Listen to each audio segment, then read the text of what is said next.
எனக்கு அருமையான தேவ பிள்ளைகளே, அந்த அநீதியுள்ள நியாயாதிபதி கிட்ட அதாவது ஒரு ஏழை விதவை போய் கேட்கிறா, எனக்கு நியாயம் செய்யின்னு கேட்கும்போது அந்த விதவை அடிக்கடி வந்த உடனே இவன் சொல்றான், நீ போ, நியாயம் செய்யறேன், நீ போ, நான் பார்த்துக்கிறேன்.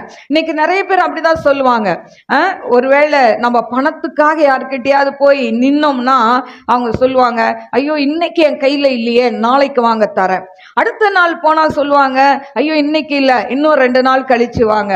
அப்ப என்னன்னா அவங்களுக்கு இருக்கும், கொடுக்க மனசு இருக்காது. அதே போல இந்த அநீதியுள்ள நியாயாதிபதி ஒவ்வொரு நாளும் ஏமாத்தும் போது ஒரு நாள் நினைக்கிறான், இவ சும்மா நம்மளை தொந்தரவு பண்றாள, அதனால என்ன பண்ணணும், இவளுக்கு நீதி செஞ்சிடணும் அப்படின்னு நினைக்கிறான்.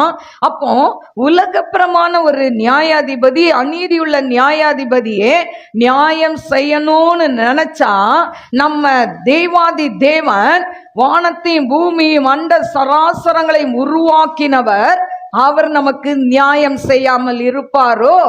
சீக்கிரத்தில் நியாயம் செய்வார். ஹல்லேலூயா. அவர் சீக்கிரத்தில் நியாயம் செய்வார். உங்க வாழ்க்கையில சீக்கிரத்தில் அற்புதம் நடக்கும்.